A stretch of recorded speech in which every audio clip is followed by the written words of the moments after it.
Hey guys, welcome back. I am on my way to our friend Jaunita. This does not sound like this is going to be a very good call here.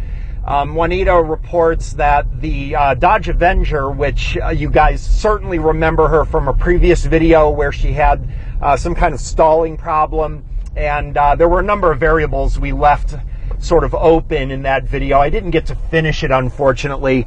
What it turned out being was indeed a very intermittent issue with the crankshaft position sensor, which I was able to identify with my oscilloscope and watching the occasional dropouts that were causing the issue.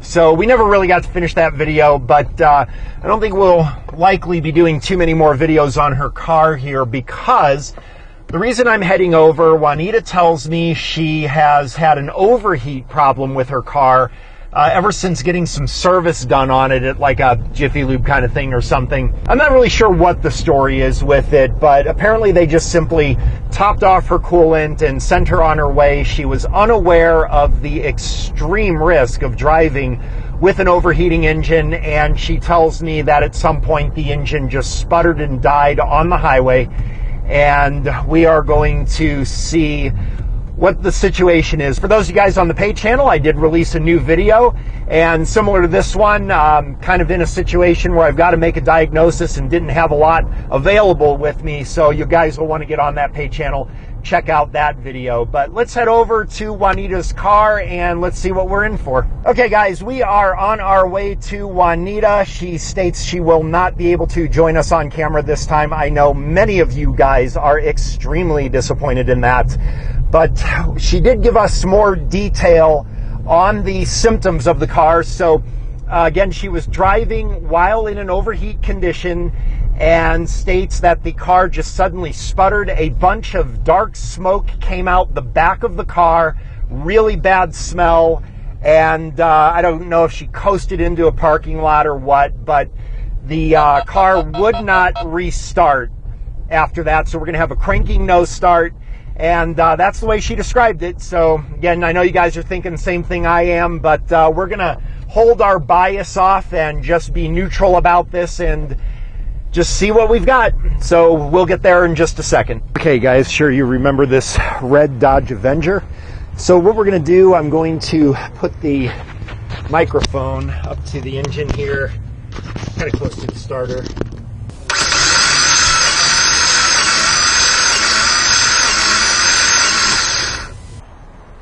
All right, well, as you can hear, the battery is weak, which is again to be expected because she's been trying to start the car for quite some time. Let's see, one of the things I noticed here in the front, there is some liquid here. This is going to be coolant. That is, smell it, that's definitely coolant. That's not a good sign.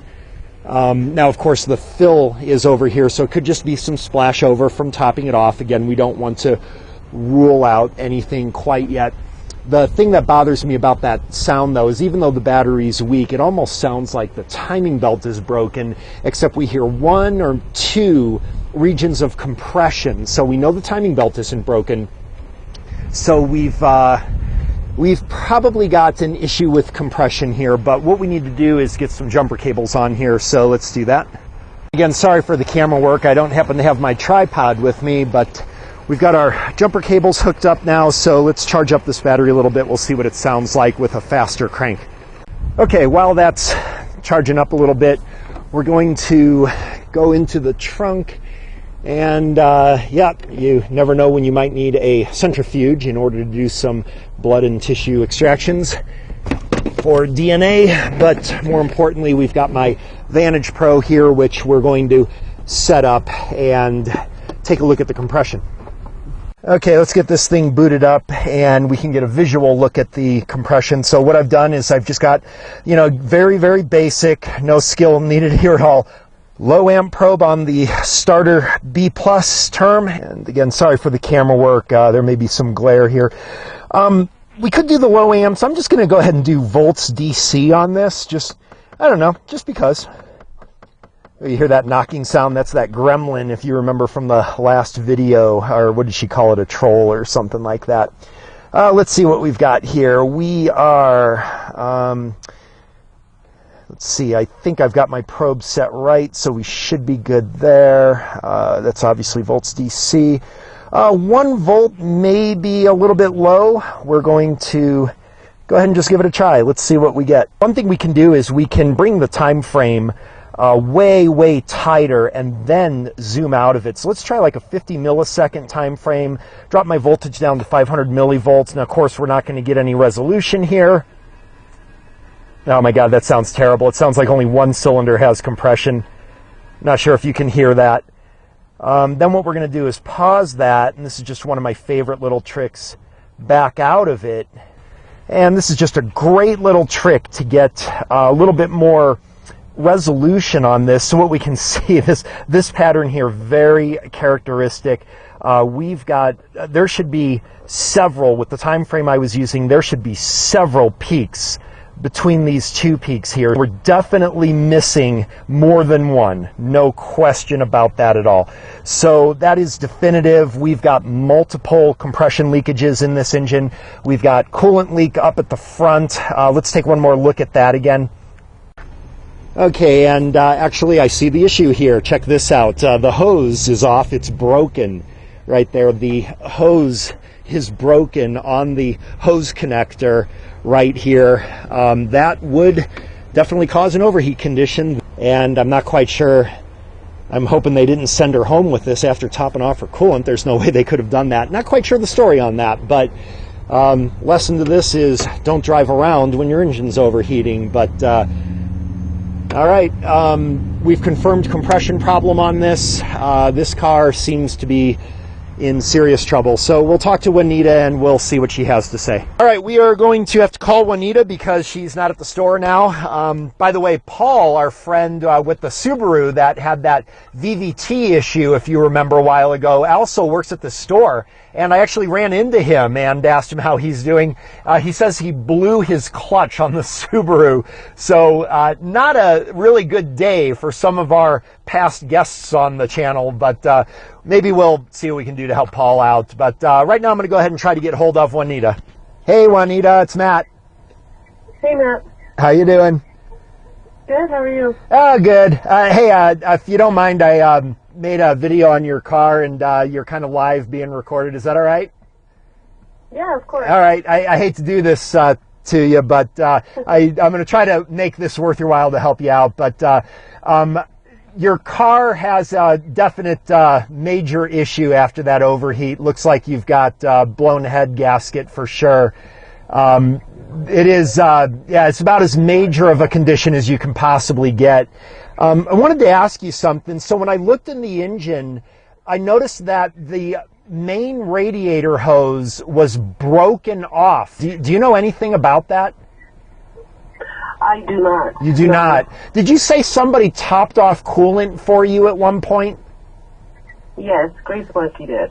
Grease Monkey did. Okay, it's just really interesting because it's a major, like 2-inch diameter radiator hose right at where you would add the coolant. There's no way you can miss this broken radiator hose where they added the coolant. There's no way you could miss it. So I'm just curious if you know anything about that. I have no idea. This is all news to me. And it was overheating before you brought it to them. Well, actually, it didn't technically go all the way to the top. Okay. It was just going just a little over. Okay. Over the half. Yeah, not sure what I can say about that. There's no way they could miss that. So it was just kind of curious to me. I'm not really sure what to say about that. Yeah, that's kind of the situation right now. So what are your plans on what you're going to do now? Well, let's get it fixed. How much is that going to cost? Oh boy, quite a bit, hundreds of dollars. My guess, just off the top of my head, you've got a V6. I'd have to do a little more diagnosis and see whether you need 1-cylinder head or 2, and also what other possible damage could have been done with the engine based on your description of the symptoms, that a bunch of black smoke came out. You may have some lower engine damage. Best case scenario, I would fix your car. Probably you're looking $600. Worst case scenario, you would need another engine. I mean, we're talking a couple $1,000s. Okay. That's kind of where we're at. Okay, so you don't know for sure if I need a new engine? I really need it in my garage so that I can, check and make sure that your lower engine is good too. I don't want to put a cylinder head or two on this thing and find out you've got lower end damage and needed a new engine, and then you've already spent for the cylinder heads, right? So I need the car in my garage so I can do a thorough inspection and tell you exactly what you're in for and how much it would be. One of the other things I was thinking of, because I know your financial situation's a bit tight, is if you set up a GoFundMe page, I will advertise the location on my channel for everybody watching. Are you familiar with GoFundMe? Well, no. Oh, okay. It's just an idea. Okay. We'll talk about that, but 600 is reasonable. Like, I could do that. yeah, if that's what we need. Okay. Well, I'll tell you what. If it goes beyond that, we'll see what we can do. We'll try to keep it at 600 or less, but that all depends on how much damage is done. So, the other thing that I'm kind of thinking is, I don't know what kind of evidence you've got, but it's just really problematic for me that they filled up with coolant. And I just... And didn't mention... Yeah, and didn't mention this obvious massive failure, so... right. But again, they're going to say that happened after they topped it with coolant, so... but it's still problematic that they sent you away with an overheating car any way you look at it. So I'll tell you what, I'll talk with you about that a little bit more, but let's find out what you're in for and where we can maybe pin some responsibility on whoever did the service for you. Okay. All right, Juanita. Well, I'm sorry to deliver that news for you. All right, we'll talk to you later. No, it's okay. Okay, bye. All right, guys, so you heard it there. We're going to take a closer look. We'll probably go ahead and film that when we get the car to my garage.